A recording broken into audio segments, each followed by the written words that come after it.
عباس رضی اللہ عنہ نے ابو سفیان کے مضطرب دل سے یہ تمام خدشات یہ کہہ کر دور کر دیے کہ وہ خود اسے خیمہ نبوی تک ان کے خاص خچر پر سوار کر کے لے جائیں گے، اور جب تک میں تم کو رسول اللہ صلی اللہ علیہ وآلہ وسلم کے ہیڈ کوارٹر میں جو قلب لشکر میں ہے نہیں پہنچا دیتا، تم میری پناہ میں ہو۔ ابو سفیان کو عباس رضی اللہ عنہ کی ضمانت سے تسلی ہوئی، اور وہ اپنی پوری تسلی کے بعد آپ رضی اللہ عنہ کے مشورے پر عمل کرتے ہوئے رسول اللہ صلی اللہ علیہ وآلہ وسلم کے خچر پر عباس رضی اللہ عنہ کے پیچھے سوار ہو گیا،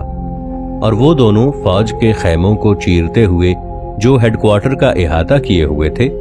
سالار اعلیٰ صلی اللہ علیہ وآلہ وسلم کے ہیڈ کوارٹر کی طرف چل پڑے۔ ان کے ساتھ ساتھ ابو سفیان کے معاون حکیم بن حزام اور بدیل بن ورقہ بھی تھے، جنہوں نے خیمہ رسول صلی اللہ علیہ وآلہ وسلم تک پہنچنے سے قبل ہی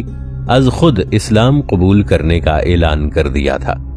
حضرت عمر رضی اللہ عنہ کا ابو سفیان کو قتل کرنے کی کوشش کرنا اور اس کا عباس رضی اللہ عنہ کی پناہ میں ہونا۔ اس رات رسول کریم صلی اللہ علیہ وآلہ وسلم نے لشکرگاہ کی حفاظت کا کام حضرت عمر رضی اللہ عنہ کے سپرد کیا ہوا تھا، جو لشکرگاہ کی حفاظت کے لیے فوج کی مختلف ٹکڑیوں کے ساتھ مکہ کے اطراف میں نصب کیے گئے خیموں کی حفاظت کر رہے تھے۔ حضرت عمر رضی اللہ تعالی عنہ ان صحابہ میں سے تھے جو قریش پر بڑے سخت گیر تھے، اس وجہ سے لشکرگاہ کی حفاظت کا معاملہ ان کے سپرد ہونا عباس رضی اللہ عنہ کے لیے بعض پریشانیوں کا باعث بن سکتا تھا، جن سے ابو سفیان کی زندگی عباس رضی اللہ عنہ کے پناہ دینے اور زبانی امان دینے کے عہد کے بعد خطرے میں پڑ سکتی تھی، یہاں تک کہ وہ خیمہ رسول صلی اللہ علیہ وآلہ وسلم تک پہنچ جائیں۔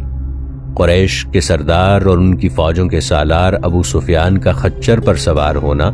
اور آپ کے چچا عباس کا ردیف ہونا اس بات کی سب سے بڑی ضمانت تھی کہ اسلامی فوج میں سے کوئی ایک آدمی بھی ابو سفیان کو گزند پہنچانے کے درپے نہ ہوگا۔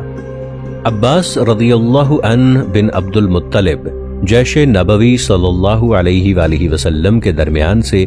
ابو سفیان کو خچر رسول پر اپنے پیچھے بٹھائے ہوئے گزرتے جا رہے تھے۔ اصحاب لشکر ابو سفیان کو پہچانتے تھے، جسے وہ جنگ باز لیڈر کے طور پر قتل کرنے کے مشتاق تھے،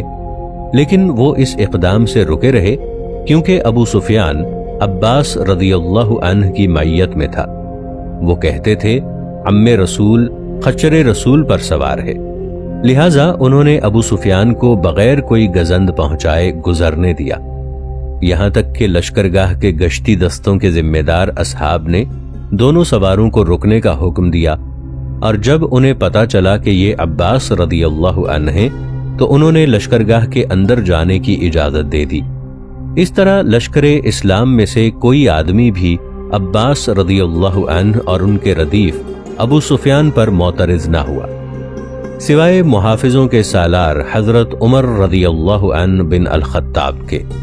انہوں نے آگ کی روشنی میں جو ہی ابو سفیان کو دیکھا تو پکار کر کہا، ابو سفیان اللہ کے دشمن، اس خدا کی تعریف کرتا ہوں جس نے بغیر کسی عہد معاہدے کے مجھے تم پر طاقت بخشی ہے۔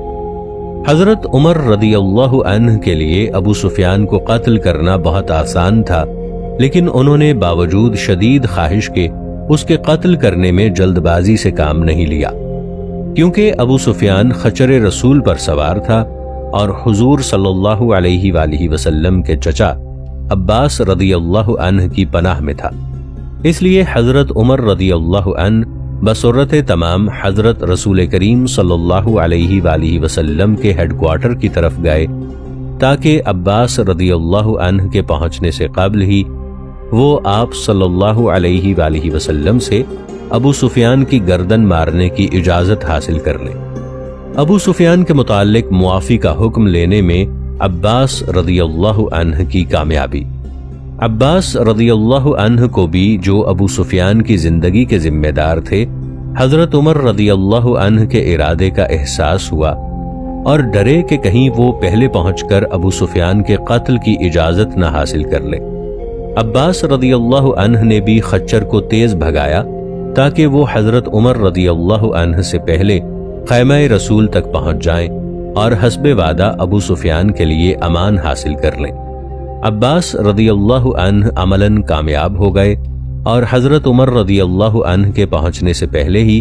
خیمہ رسول صلی اللہ علیہ وآلہ وسلم تک پہنچ گئے۔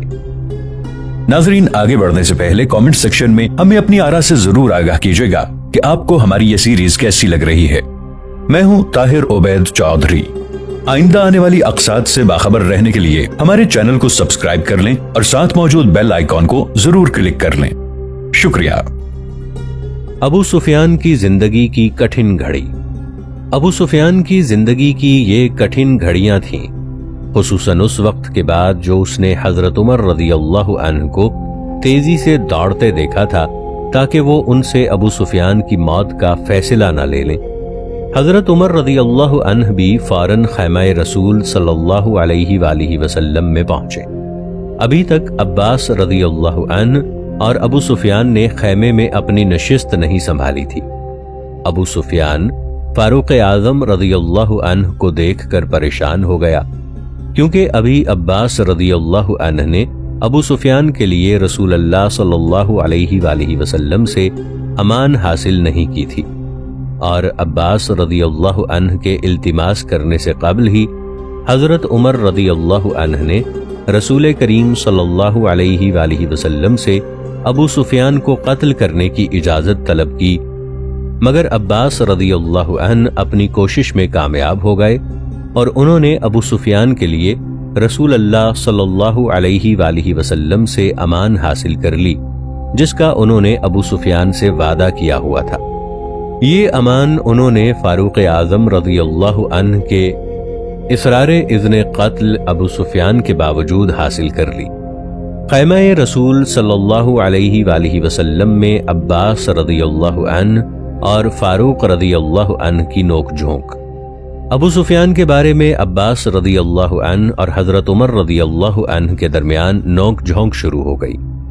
عباس رضی اللہ عنہ نے حضرت عمر رضی اللہ عنہ پر اتہام لگایا کہ انہوں نے ابو سفیان کے قتل کے مطالبے پر اس لیے اصرار کیا ہے کہ وہ عباس کا قرابت دار ہے، مگر فاروق اعظم نے عباس رضی اللہ عنہ کو وثوق سے کہا کہ ابو سفیان کے قتل کی آرزو کا سبب یہ بات نہیں ہے،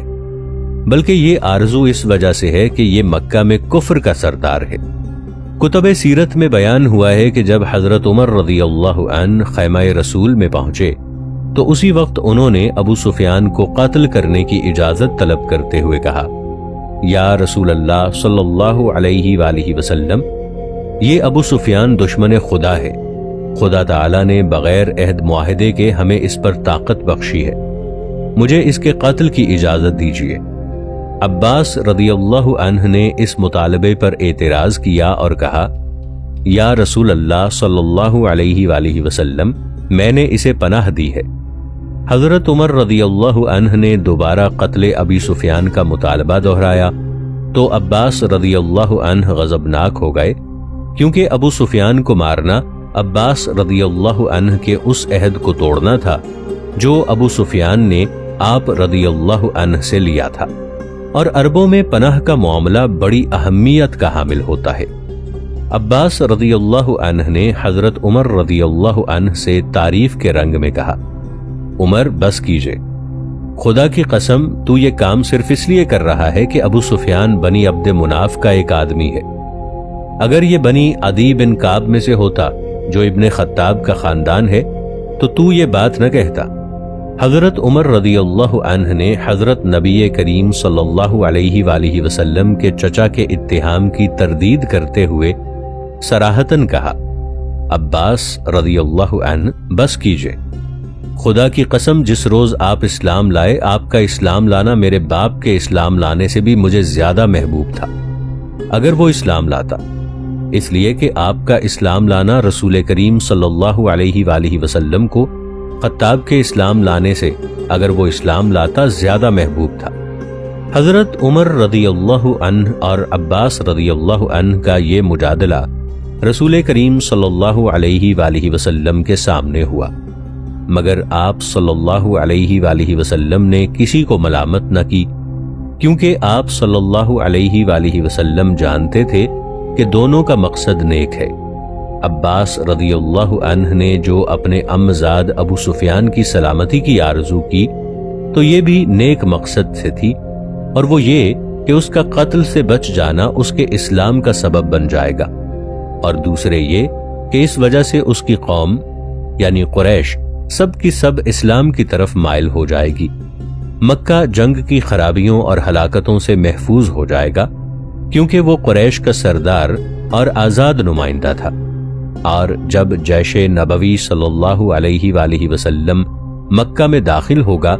تو کوئی عنصر اس کے خلاف فعال مقاومت نہ کر سکے گا، اور جب عباس رضی اللہ عنہ ابو سفیان کے متعلق رسول کریم صلی اللہ علیہ وآلہ وسلم سے امان حاصل کرنے میں کامیاب ہو گئے اور مکہ واپس آنے سے قبل ہی ابو سفیان حلقہ بگوش اسلام ہو گیا، تو بالفعل یہی کچھ ہوا،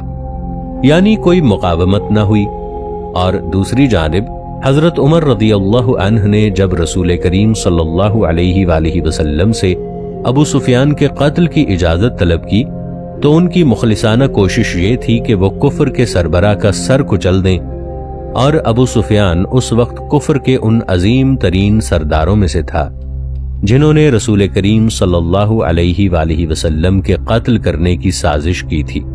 اور آپ صلی اللہ علیہ وآلہ وسلم کے خون کو مباح کرنے اور آپ کو زندہ یا مردہ حالت میں پکڑ کر لانے پر بہت بڑا انعام مقرر کیا تھا، اور بے شمار مؤمنین کو جنہوں نے اپنے دین پر استقامت دکھائی تھی عذاب دیا اور قتل کیا تھا۔ اور حضرت عمر رضی اللہ عنہ کا ابو سفیان کو قتل کرنے کی سعی کرنا دورس سیاسی اثرات کا حامل تھا، اور وہ یہ کہ مکہ کے بقیہ سرداروں کے دلوں میں خوف اور رعب پیدا کیا جائے اور ابو سفیان کے قتل سے ان کی بقیہ حربی تیاریوں کا ستیاناش کر دیا جائے، اور مکہ کے بے اعتدالی اشرار کے دلوں سے جیش نبوی سے مقابلے کے خیالات ختم ہو جائیں، اور اس کے لیے بغیر ایک قطرہ خون بہائے مکہ میں داخل ہونا آسان ہو جائے۔ ابو سفیان نے رسول کریم صلی اللہ علیہ وآلہ وسلم سے امان کیسے حاصل کی؟ حضرت نبی کریم صلی اللہ علیہ وآلہ وسلم نے حضرت عمر فاروق رضی اللہ عنہ کے جذبات اور سچے ارادے کی پختگی کا اندازہ کر کے جو انہیں قریش کے سردار ابو سفیان کے قتل کی اجازت پر آمادہ کر رہا تھا، اپنے چچا عباس رضی اللہ عنہ بن عبد المطلب کو جو ان کے امزاد ابو سفیان کے متعلق امان طلب کرنے کے بارے میں جواب دیا کہ عباس رضی اللہ عنہ نے عراق کے پاس ابو سفیان کو مشورہ دیتے وقت یہ وعدہ کیا تھا کہ وہ اسے اپنے ساتھ رسول کریم صلی اللہ علیہ وآلہ وسلم سے ملاقات کے لیے ان کے ہیڈ کوارٹر میں لے جائیں گے۔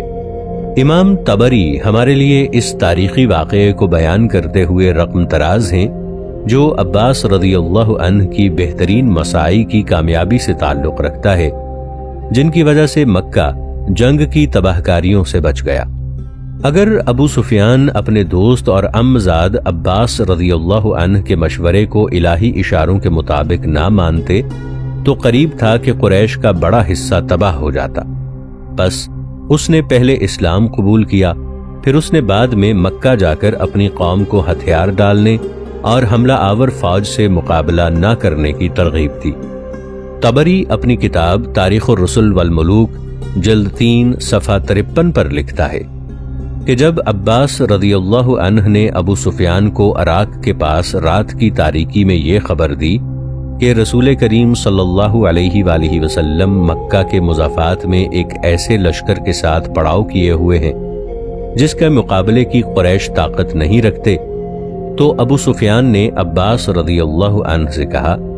میرے ماں باپ آپ پر قربان ہوں، آپ مجھے کیا حکم دیتے ہیں؟ عباس رضی اللہ عنہ کہتے ہیں، میں نے کہا اس خچر کے پیچھے سوار ہو جاؤ، میں رسول اللہ صلی اللہ علیہ وآلہ وسلم سے تمہارے لیے امان طلب کرتا ہوں۔ خدا کی قسم اگر وہ تجھے پکڑنے میں کامیاب ہو گئے تو تجھے قتل کر دیں گے۔ عباس رضی اللہ عنہ کہتے ہیں کہ ابو سفیان میرے پیچھے سوار ہو گیا اور میں اسے لے کر خچر کو تیزی سے بھگاتا ہوا رسول کریم صلی اللہ علیہ وآلہ وسلم کی جانب چل پڑا۔ جب کبھی ہمارا گزر مسلمانوں کی کسی آگ کے پاس سے ہوتا اور وہ مجھے دیکھتے تو کہتے رسول اللہ صلی اللہ علیہ وآلہ وسلم کا چچا رسول اللہ کے خچر پر سوار ہے۔ یہاں تک کہ میں حضرت عمر رضی اللہ عنہ بن خطاب کی آگ کے پاس سے گزرا تو انہوں نے کہا ابو سفیان، اس خدا کی تعریف کرتا ہوں جس نے بغیر کسی عہد معاہدے کے تجھ پر مجھے طاقت بخشی ہے۔ پھر وہ حضرت نبی کریم صلی اللہ علیہ وآلہ وسلم کی طرف دوڑ پڑے اور میں نے خچر کو دوڑا دیا۔ ابو سفیان کو میں نے پیچھے بٹھایا ہوا تھا، یہاں تک کہ ہم خیمے کے دروازے میں گھس گئے اور میں حضرت عمر رضی اللہ عنہ سے اتنی سبقت لے گیا جتنا سست رو جانور سست آدمی سے سبقت لے جاتا ہے۔ حضرت عمر رضی اللہ عنہ بھی رسول اللہ صلی اللہ علیہ وآلہ وسلم کے ہاں پہنچ گئے اور کہنے لگے یا رسول اللہ صلی اللہ علیہ وآلہ وسلم، یہ ابو سفیان دشمن خدا ہے اور اللہ تعالیٰ نے بغیر کسی عہد معاہدے کے اس پر ہمیں طاقت بخشی ہے، مجھے اسے قتل کرنے کی اجازت دیجیے۔ میں نے کہا یا رسول اللہ صلی اللہ علیہ وآلہ وسلم، میں نے اسے پناہ دی ہے۔ پھر میں رسول اللہ صلی اللہ علیہ وآلہ وسلم کے پاس بیٹھ گیا اور آپ صلی اللہ علیہ وآلہ وسلم کا سر پکڑ کر میں نے کہا خدا کی قسم میرے سوا آج آپ سے کوئی بات نہیں کر سکتا۔ جب حضرت عمر رضی اللہ عنہ نے زیادہ اصرار کیا تو میں نے کہا عمر رضی اللہ عنہ، بس کیجئے، تو یہ مطالبہ صرف اس لیے کر رہا ہے کہ یہ بنی عبد مناف کا ایک آدمی ہے، اگر یہ بنی عدی بن کعب سے ہوتا تو یہ مطالبہ نہ کرتا۔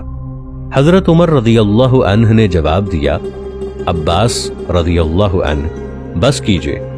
خدا کی قسم جس روز آپ اسلام لائے، آپ کا اسلام لانا مجھے اپنے باپ کے اسلام لانے سے بھی اگر وہ اسلام لاتا زیادہ محبوب تھا، اس لیے کہ میں جانتا تھا کہ رسول کریم صلی اللہ علیہ وآلہ وسلم کو آپ کا ایمان لانا میرے باپ کے اسلام لانے سے اگر وہ اسلام لاتا زیادہ محبوب ہے۔ تو رسول کریم صلی اللہ علیہ وآلہ وسلم نے عباس رضی اللہ عنہ سے فرمایا اسے لے جائیے، ہم نے اسے امان دی، آپ اسے صبح ہمارے پاس لائیے۔ ابو سفیان کا خیمہ عباس رضی اللہ عنہ میں حراست میں رات گزارنا۔ جس وقت رسول کریم صلی اللہ علیہ وآلہ وسلم نے اپنے چچا عباس رضی اللہ عنہ کو ابو سفیان کے لیے طلب امان پر جواب دیا، اس وقت رسول کریم صلی اللہ علیہ وآلہ وسلم اور ابو سفیان کے درمیان کوئی بات نہیں ہوئی اور نہ ہی انہوں نے اس عظیم مسئلے کے کسی پہلو پر کوئی گفتگو کی۔ یہ مسئلہ تمام اہل مکہ کے لیے کامل امان حاصل کرنے کا مسئلہ تھا، جس امر میں کامیابی کے لیے قریش نے اپنے سردار ابو سفیان کو اس فیصلے کی تاریخی رات میں بھیجا تھا۔ اسی طرح ہی ابو سفیان کے اسلام میں داخل ہونے کے موضوع پر دعوت دینے کی گفتگو ہوئی۔ جو کچھ بھی رات کے اس حصے میں ہوا وہ یہ تھا کہ رسول کریم صلی اللہ علیہ وآلہ وسلم نے ابو سفیان کو ذاتی طور پر امان دی اور یہی عباس رضی اللہ عنہ بن عبد المطلب نے مطالبہ کیا تھا۔ عباس رضی اللہ عنہ اپنے دوست امزاد اور پناہ گزین ابو سفیان کے ساتھ اپنے گھر چلے گئے